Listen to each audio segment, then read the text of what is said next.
Isama natin sa ating panalangin ang pasasalamat ni Aurora de Jose para sa kanyang kaarawan from MGC, Rigazzo family, Sanlagi family, Helen Rigazzo, Durado family, Wilma Domingo, Lydia Cascasan and family, Iliet Yupanco, Giselle and Jay, Rigodon and family, Peter John Seno Cruz, Tisha Luna, Ima Ali. Natatanging kahilingan para sa agarang paggaling. Emilita and Amelito Sevilla, Rodrigo Ramirez, Ronald Salamat, Melded Ricla, Jasmine Sevidia Lim, Maribit Duruin, Catalina Alba, Marde Agtarap, Raquel Inosanto, Lia Ruz, Chris Dowling, Marian Barbiri, Teresa Tachinko, Estila, Lance Elio, Brandon, Id, Linda, Isto, Cory Anvang Santos, Le Eranista, Janet Herrera, Eduardo Salido. Natatanging kahilingan, Ronald Salamat, Melissa, Madeline, Tachinko and family, Diane and Chris Hang, Jenny Sison, Pilitio Pangko, Banji Villanueva and family, Brian Yahilio, Nasairi, Brian Luid, Darlene Jayelia, Ligaspi. Panalangin para sa mga kaluluwa, Rinaldo, Alicia, Conrada, Ismael, Rodolfo, Angelina Pinida, Jovencio Pinida, Martina Regalado, Dustin Court Marcos, Natividad Gonzales, Edalberto Gonzales, Monsignor Norberto Habos, Monsignor Pipe Ramirez, Father Angelino De Pio Jr., Father Odon De Castro, Father Eric Santos, Tony and Lorna Mercado, Rose Harder, Ronaldo Kawachi Sr., Consuelo and Teodoro Cordova, Rosario Brown, Sinaida Arce, Apolinar, Demetrio, Sergio Sr., Guadalupe, Ambrosio, Arito, Raimundo, Paulina Aragusa, Eliseo, Leonora, Antonio, Alberto Manahan, Jonila Magaling, Andres, Lovisto Sr., Carmen Bukod, Mary Bershel Maghanoy, Felix Rosalia, Lourdes, Ignacia, Victorio, Marvin Clark, Victorio, Teresita, Andromeo. Magsitayo po tayong lahat para sa orasyon.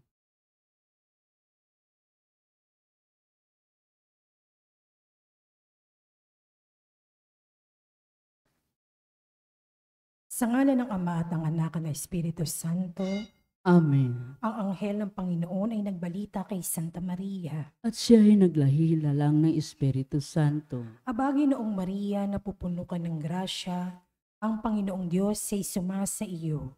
Bukod kang pinagpala sa babae lahat, at pinagpala naman ang iyong anak na si Jesus. Santa Maria, Ina ng Diyos, ipanalangin mo kaming makasalanan, ngayon at kung kami mamamatay. Amen. Narito ang alipin ng Panginoon. Maganap nawa sa akin ayon sa wika mo. Abagi noong Maria, napupuno ka ng grasya, ang Panginoong Diyos ay sumasa iyo.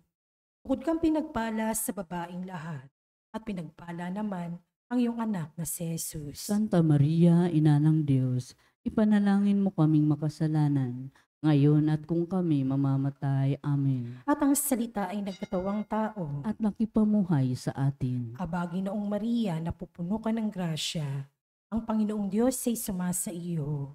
Bukod kang pinagpala sa babaeng lahat, at pinagpala naman ang iyong anak na si Jesus. Santa Maria, Ina ng Diyos, ipanalangin mo kaming makasalanan, ngayon at kung kami mamamatay. Amen. Ipanalangin mo kami, O Santa na Ina ng Diyos. Nang kami maging dapat makinabang sa mga pangako ni Kristo. Manalangin tayo. Panginoon naming Diyos, asihan mo nawa ang aming mga kaluluwa sa iyong mahal na grasya At yayamang dahilan sa pamamagitan ng anghel ay nakilala namin ang pagkakatawang tao ni Jesucristong anak kundangan sa mahal na pasakit at pagkamatay niya sa krus.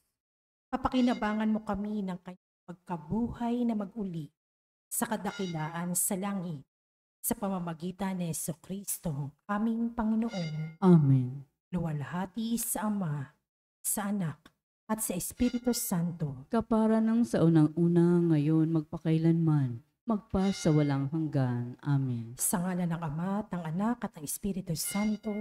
Amen. Ang mamumuno po sa ating banal na pagdiriwang ngayon, ang ating pong butihing paring panauhin, Reverend Father Danichi Will.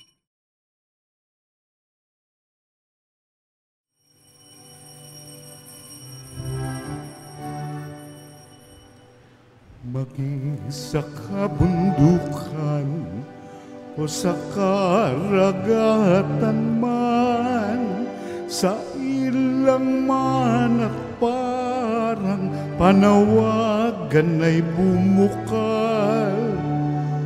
Kung ang yaring atas ay ang ating ipamansag, mga gawa at habilin mo sa lahat ng mga bansa, sapat ng marinig ayawang iyong tinig.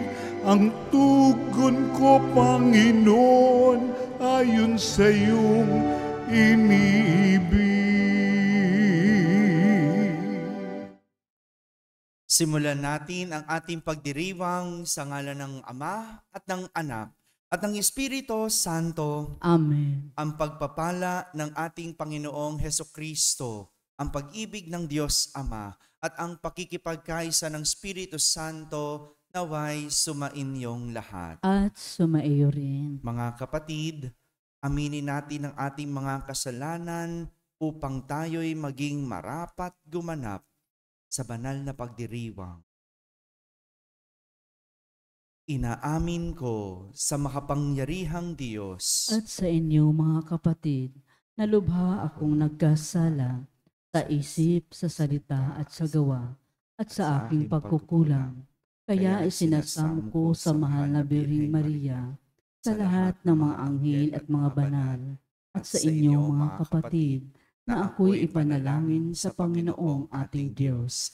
Kaawan tayo na makapangyarihang Diyos, patawarin tayo sa ating mga kasalanan at patnubayan tayo sa buhay na walang hanggan. Amen. Panginoon, kaawaan mo kami. Panginoon, kaawaan mo kami. Kristo, kaawaan mo kami. Kristo, kaawaan mo kami. Panginoon, kaawaan mo kami. Panginoon, kaawaan mo kami.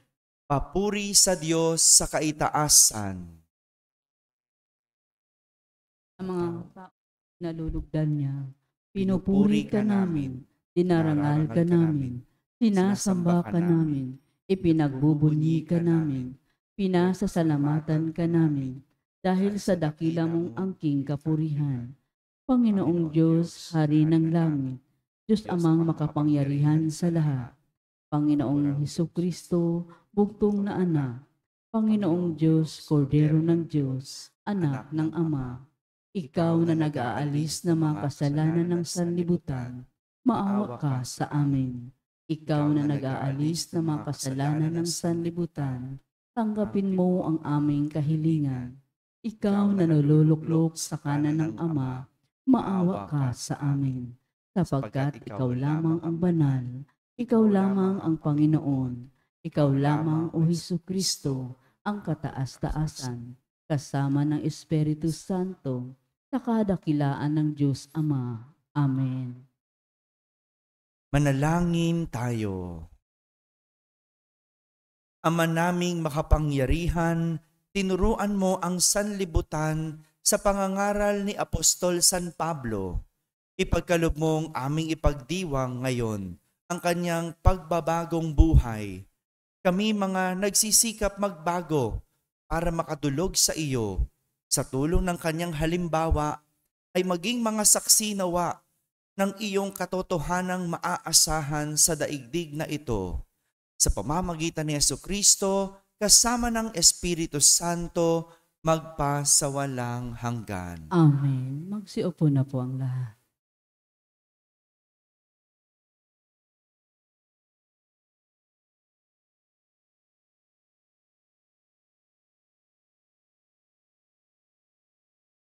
Magbasa mula sa mga gawa ng mga apostol. Noong mga araw na iyon, sinabi ni Pablo sa mga tao, "Ako'y isang Hudyo, ipinanganak sa Tarso ng Cilicia, ngunit lumaki rito sa Jerusalem. Nag-aral ako kay Gamaliel ng buong higpit na tinuruan sa kautusan ng ating mga ninuno. Tulad ninyong lahat, ako'y masugid na naglilingkod sa Diyos. Inusig ko at ipinapatay ang mga sumusunod sa daang ito.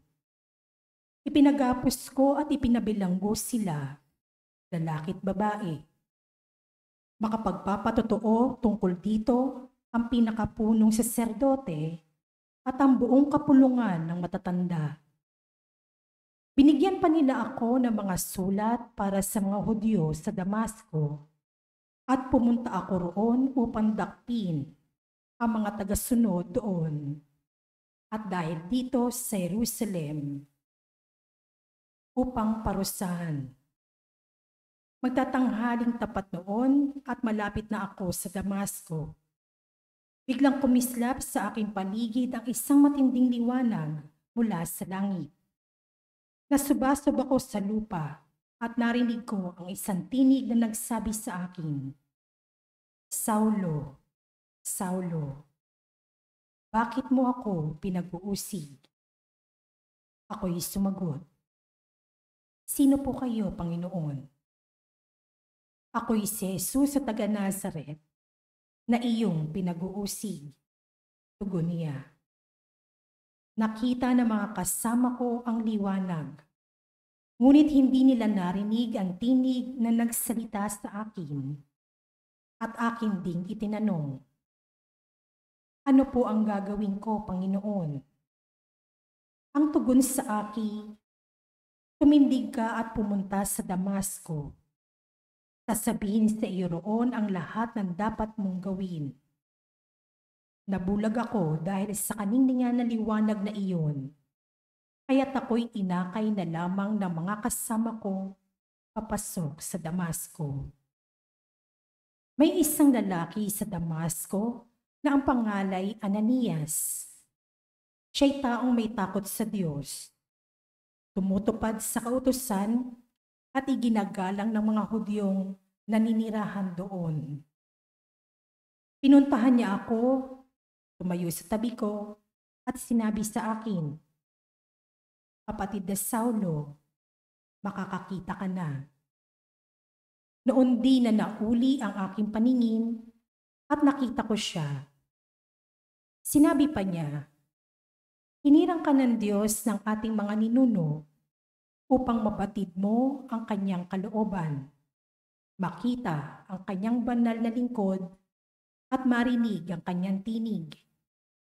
Sapagkat ikaw ay magiging saksi niya upang patotohanan sa lahat ng tao ang iyong nakita at narinig. At ngayon, huwag ka nang mag-atubili. Tumindig ka, tumawag ka sa kanyang pangalan at magpabinyag at magiging malinis ka sa iyong mga kasalanan." Ang salita ng Diyos. Salamat sa Diyos. Salmong tugunan. Humayot dalhin sa tanay, mabuting balitang aral. Ulitin po nating lahat. Humayot dalhin sa tanay, mabuting balitang aral. Purihin ang poon, dapat na purihin ang lahat ng bansa. Siya ay purihin ng lahat ng tao sa balat ng lupa. Tugon. Humayot dalhin sa tanan, mabuting balitang aral.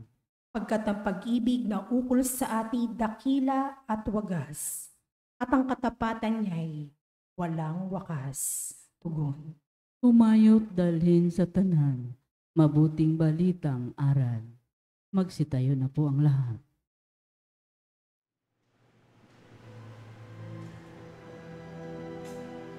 Hallelujah,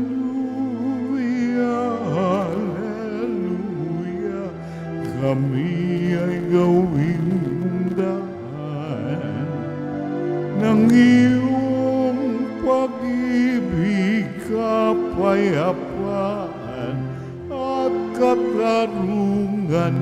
Hallelujah.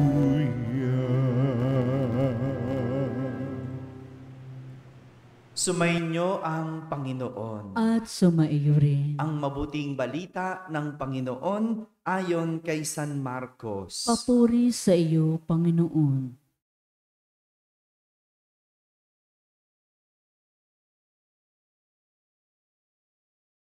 Noong panahong iyon, nagpakita si Jesus sa 11 at sinabi sa kanila, "Humayo kayo sa buong sanlibutan at ipangaral ninyo sa lahat ang mabuting balita. Ang sumasampalataya at magpabinyag ay maliligtas, ngunit ang hindi sumampalataya ay parurusahan.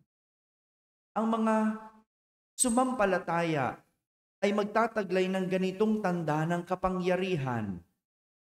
Sa pangalan ko'y magpapalaya sila ng mga demonyo at magsasalita ng ibang wika.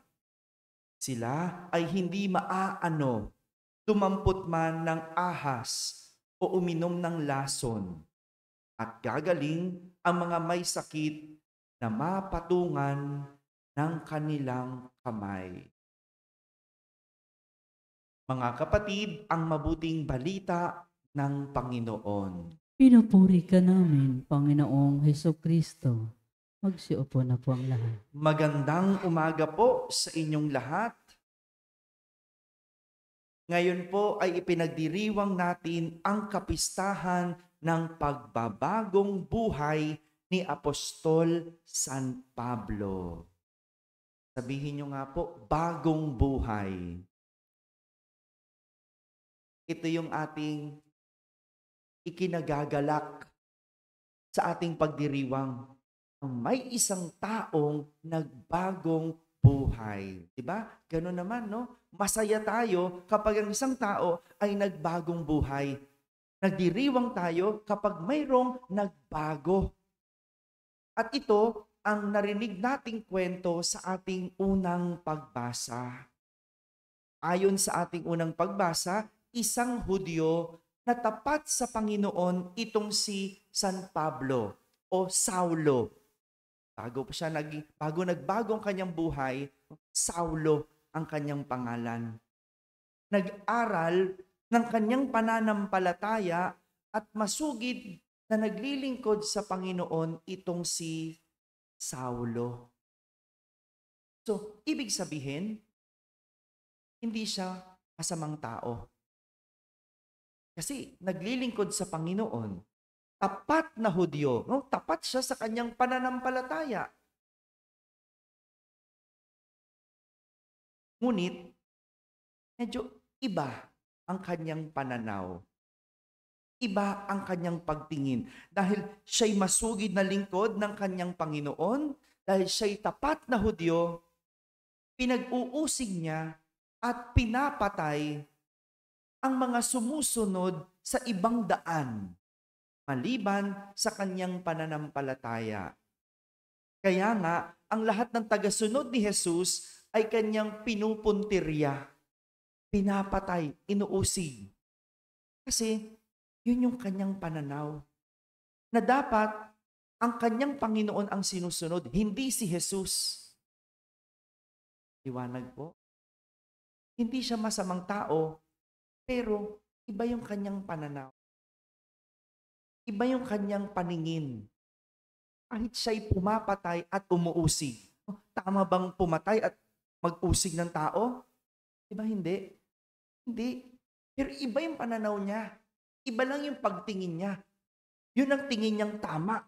Kasi tapat siya sa kanyang pananampalataya. Ngunit nagsimula ang kanyang pagbabago nang makaengkwentro niya si Jesus sa pamamagitan ng isang matinding liwanag at tinig habang siya ay papunta sa Damasco. Siya'y nabulag.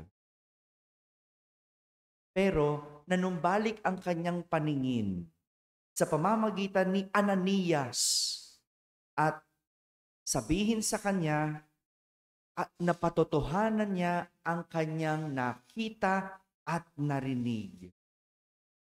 Nagbago si Saulo nang patotohanan niya ang kanyang nakita at narinig. Tatlong bagay po ang pwede nating mapulot sa kwento ng pagbabagong buhay ni San Pablo. Tatlong bagay na pwede rin nating makita sa ating pagbabagong buhay. Una, ang pagbabagong buhay ay isang engkwentro sa Diyos. Ayon kay Pope Francis sa ating Santo Papa, sabi niya, we are only Christians if we encounter Christ. Ang karanasan natin sa Diyos ang siyang nagpapakristyano sa atin. Kung hindi dahil sa karanasang iyon, hindi tayo makakasunod sa Diyos. Kaya nga, madaming deboto ng Poong Jesus Nazareno. Napansin niyo po ba? Ang dami, di ba? Ang daming deboto. Ang daming sumisimba kapag Biyernes. Bakit? Dahil sa kanilang karanasan sa Poong Jesus Nazareno. Dahil sa kanilang engkwentro. Pero hindi sinasabing nagbago ang kanilang buhay. Nagbago lang, no? Biglang napasimba na sila. Biglang nagkaroon na sila ng debosyon, iba pa yung pagbabagong buhay. Kasi mas malalim iyon. No? Ang pagbabagong buhay, pagsunod sa Diyos. Pero ganun.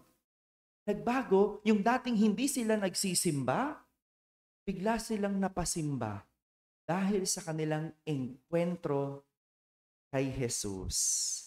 Si San Pablo, nagsimulang magbago nang dahil sa kanyang engkwentro at karanasan kay Jesus. Pangalawa, ang pagbabagong buhay ay pagiging mulat sa isang bagong pananaw. Sabihin nyo nga po, mulat. Kasi iba, nakapikit na eh. Mulat. Si San Pablo, nabulag. Bago siya nagbagong buhay. Ito po ang disposisyon ng isang tao bago magbagong buhay. Siya'y hindi nakakakita ng malinaw. Maaring ang tingin niya sa isang bagay ay tama, pero maaring nabubulagan lang siya. Gaya ni San Pablo, di ba? Sabi ko nga kanina, no? Di ba? Hindi naman siya masamang tao, pero mali lang yung pananaw niya. Mali lang yung pagtingin niya. Nabubulagan lang siya. Kasi tapat naman siya eh. Tapat siya sa pananampalataya niya. Yun nga lang, parang may mali. May malabo sa kanyang ginagawa. Yan ang nangyari kay San Pablo. Nabulagan siya. Ngunit, naibalik ang kanyang paningin. At siya'y naliwanagan. At nakakita ng bagong pananaw na nagdulot sa kanya ng pagbabago.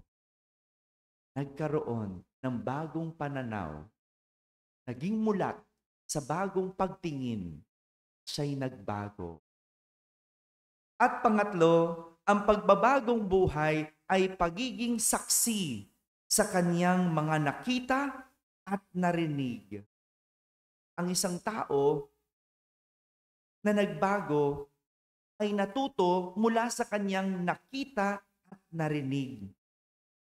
Gaya ni San Pablo, kung hindi niya nakita ang liwanag ni Jesus, kung hindi niya narinig ang tinig ni Jesus, walang San Pablong nagbago. Dahil nakita niya, narinig niya si Jesus, siya'y nagbago. Hindi po ba ganoon? Kapag yung nagtuturo sa'yo, bigla mong naunawaan yung kanyang sinasabi at naging saksi ka ng kanyang sinasabi, ikaw ay nagbabago. Yung sinasabi ng isang magulang sa anak, anak, mag-aral ka. May mga anak na hindi nakikinig. Naririnig, pero hindi nakikinig. Magkaiba po yun. Tama? Naririnig natin yung ingay sa labas, yung ingay ng electric fan, pero hindi natin pinakikinggan. Ang pinakikinggan natin, yung ako na nagsasalita, yung paring nagsasalita. Parang ganun. Di ba? Pero magkakaroon lang ng pagbabago sa iyong anak kung yung narinig niya sa nanay ay kanyang isinabuhay. Naging saksi siya. Yung sinasabing mag-aral. Nakita mo, nag-aaral na. Hindi na lang niya narinig. Nalaman mong siya'y nakinig. Mga kapatid, ito pong tinuturo sa atin ng kwento ng pagbabago ni San Pablo. Pagbabago, mangyayari kung mayroong engkwentro sa Diyos. Kung tayo'y magiging mulat sa isang bagong pananaw. Panghuli, tayo'y magiging mga saksi sa ating mga nakita at narinig. Amen.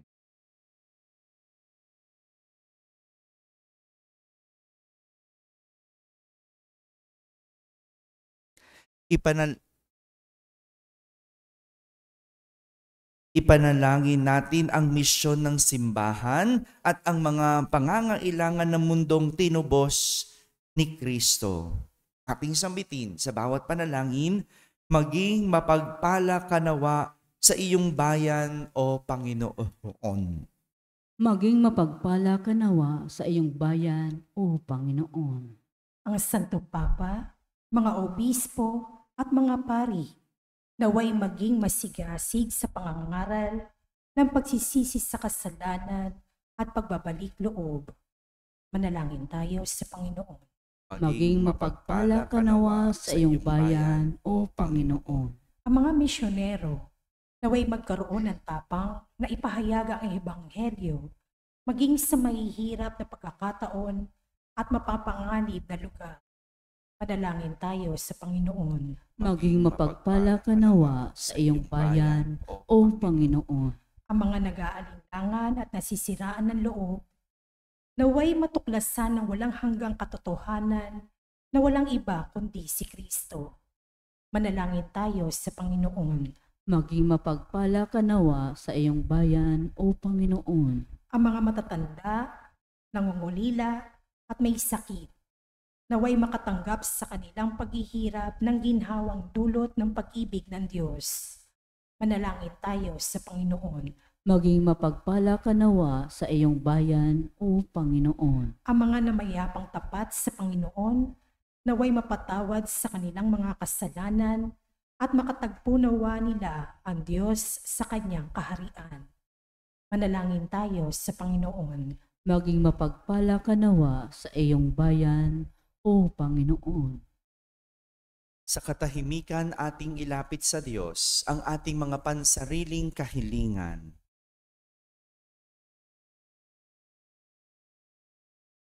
Manalangin tayo sa Panginoon. Maging mapagpala ka nawa sa iyong bayan o Panginoon. Ama naming manunubos, habang inuusal namin ang aming mga panalangin sa pamamagitan ni San Pablo, palalimin mo ang biyaya ng pagbabalik loob sa aming buhay. Hinihiling namin ito sa pamamagitan ni Kristo na aming Panginoon. Amen.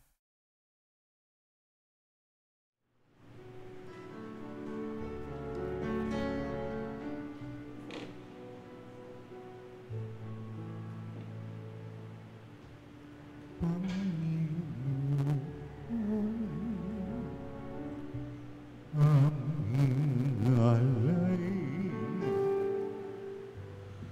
itong anak at tinapay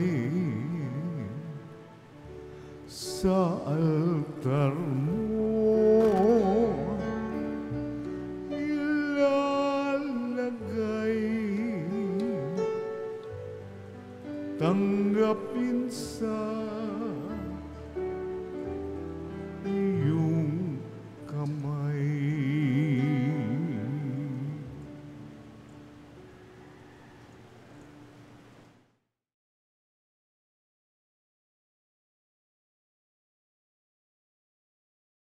Magsitayo na po ang lahat. Manalangin kayo mga kapatid upang ang paghahain natin ay kalugdan ng Diyos amang makapangyarihan. Tanggapin nawa ng Panginoon itong paghahain sa iyong mga kamay, sa kapurihan niya at karangalan sa ating kapakinabangan, at sa buong sambayanan niyang banal. Ama naming lumikha, sa pagganap namin sa banal na pagdiriwang, kami naway lubusang maliwanagan ng Espiritu ng ilaw ng pananampalataya na siyang suminag kay Apostol San Pablo para mailaganap ang iyong kaningningan sa pamamagitan ni Jesucristo kasama ng Espiritu Santo magpasawalang hanggan. Amen. Sumainyo ang Panginoon. At sumaiyo rin. Itaas sa Diyos ang inyong puso at diwa. Itinaas na namin sa Panginoon. Pasalamatan natin ang Panginoong ating Diyos. Marapat na siya ay pasalamatan. Ama naming makapangyarihan, tunay ngang marapat na ikaw ay aming pasalamatan sa pamamagitan ni Jesucristo na aming Panginoon. Itinatag niya ang iyong sambayanan at ang mga apostol ay saligat katuwang sa pagpapanatili ng iyong pagmamahal na di magwawakas kahit kailan. Kaming sambayanan mo dito sa daigdig ay katibayan ng pamumuhay sa langit. Kaming narito ang tagapagpahiwatig sa pagkakaisa ng tanan sa iyong pag-ibig. Kaya kaisa ng mga anghel na nagsisiawit ng papuri sa iyo nang walang humpay sa kalangitan, kami nagbubunyi sa iyong kadakilaan. Santo, Santo, Santo, Diyos makapangyarihan, Kuskus ng walhati ang langit at lupa, sana, sana, sa kaitaasan, pinagpalang narito sa ngalan ng Panginoon. Hosana, Hosana, sa kaitaasan, Hosana, Hosana, sa kaitaasan.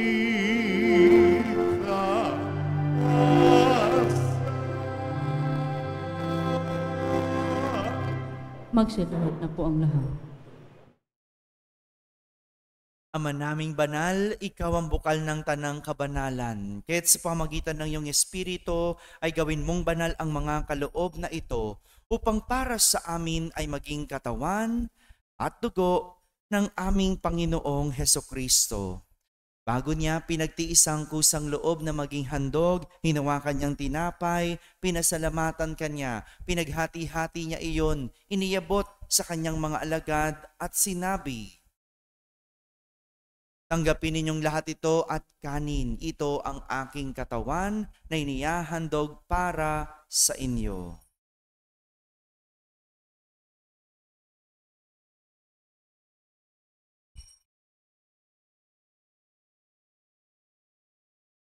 Gayon din naman, nung matapos ang hapunan, hinawakan niya ang kalis, muli kanyang pinasalamatan. Iniabot niya ang kalis sa kanyang mga alagad at sinabi, "Tanggapin ninyong lahat ito at inumin. Ito ang kalis ng aking dugo, ng bago at walang hanggang tipan.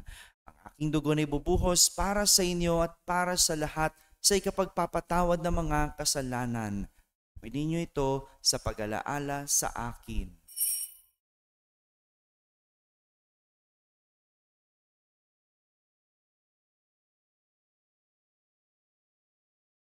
Ipagbunyi natin ang misteryo ng pananampalataya.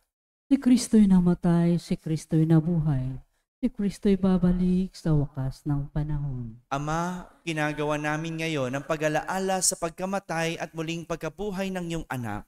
Kaya't inaalay namin sa iyo ang tinapay na nagbibigay buhay at ang kalis na nagkakaloob ng kaligtasan. Kami nagpapasalamat dahil kami iyong minarapat na tumayo sa harap mo para maglingkod sa iyo. Isinasamo namin kaming magsasalo-salo sa katawan at dugo ni Kristo ay mabuklod sa pagkakaisa sa pamamagitan ng Espiritu Santo. Ama, lingapin mong yung simbahang laganap sa buong daigdig. Puspusin mo kami sa pag-ibig, kaisa ni Francisco na aming Papa, ni Jose na aming Obispo at ng Tanang Kaparian. Alalahanin mo rin ang mga kapatid naming nahimlay na may pag-asang sila'y muling mabubuhay, gayon din ang lahat ng mga pumanaw. Kaawan mo sila at patuloyin sa iyong kaliwanagan. Kaawan mo at pagindapating kaming lahat na makasalo sa iyong buhay na walang wakas. Kaisa na mahal na Birheng Maria na Ina ng Diyos, ng kabiyak ng puso niyang si San Jose, kaysa ng mga apostol at ng lahat ng mga banal na namuhay dito sa daigdig ng kalugod-lugod sa iyo. May pagdiwang nawa namin ang pagpupuri sa kararangal mo sa pamamagitan ng iyong anak na aming Panginoong Hesukristo. Sa pamamagitan ni Kristo, kasama niya at sa Kanya, ang lahat ng parangal at papuri ay sa iyo, Diyos amang makapangyarihan, kasama ng Espiritu Santo, magpasawalang hanggan. Amen. Amen. Amen.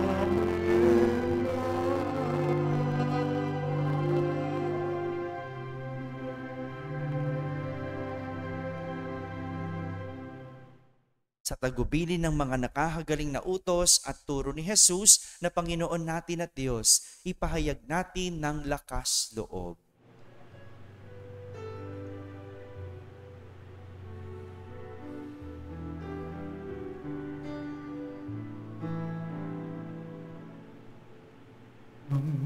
Namin sumasalangit ka, sambahin ang ngalan mo, mapasami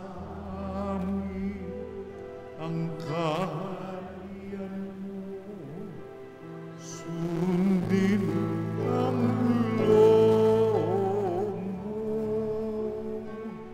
dito sa lupa para ng sa langit. Bigyan mo po kami ngayon ng aming kakanin sa araw-araw at patawarin mo kami sa aming mga sala para ng pagpapatawad namin sa nagkakasala sa amin, at huwag mo kaming ipagdulot sa tukso,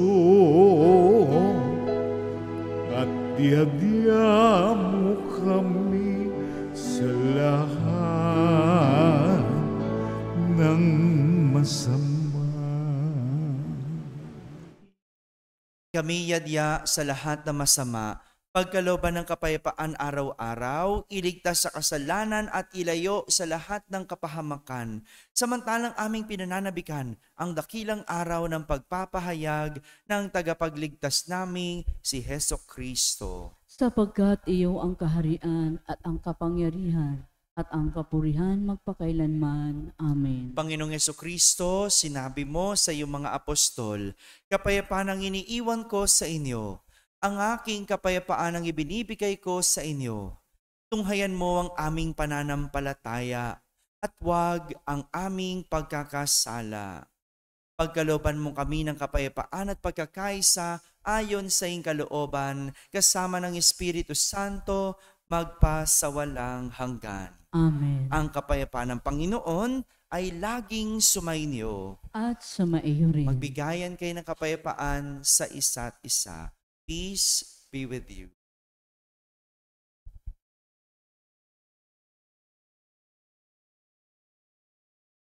Kordero ng Diyos na nag-aalis ng mga kasalanan ng sanlibutan, maawa ka sa amin. Kordero ng Diyos na nag-aalis ng mga kasalanan ng sanlibutan, maawa ka sa amin. Kordero ng Diyos na nag-aalis ng mga kasalanan ng sanlibutan, ipagkaloob mo sa amin ang kapayapaan. Magsiluhod po ang lahat.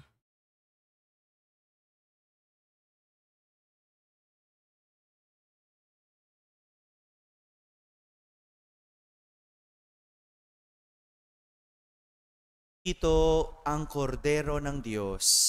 Itong nag-aalis sa mga kasalanan ng sanlibutan.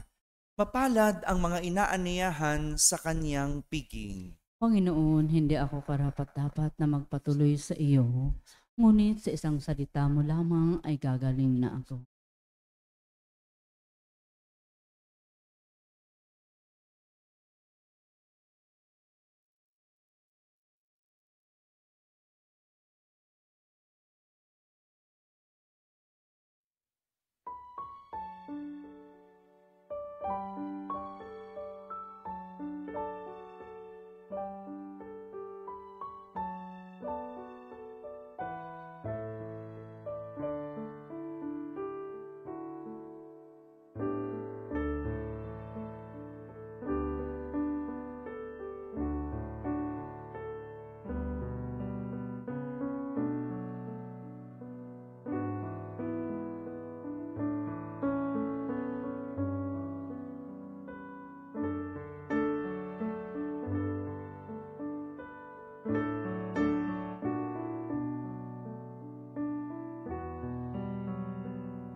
Manalangin tayo.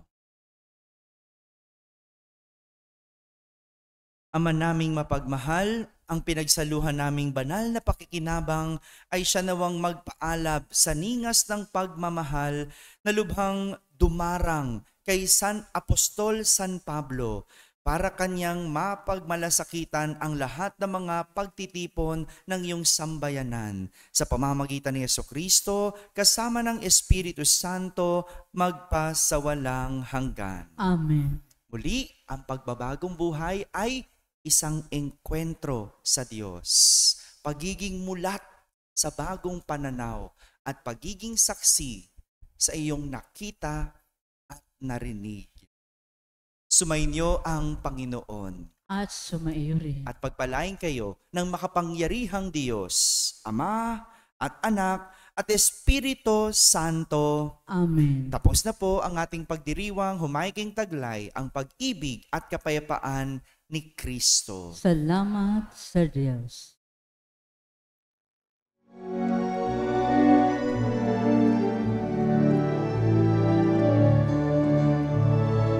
Mayo na't ipahayan, kanyang pagkalingat habang sa buhay pag-ibig at katarungan, tanda ng kanyang kaharian. Sa aming pagdadalamhati, sa aming pagbibigay puri, ano pa mang pagtangis, hapot pasakit, ang pangalan niya'y sinasambit. Humayon at ipahayag kanyang pagkalingat habang sa buhay, pag-ibig at katarungan, tanda ng kanyang kaharian.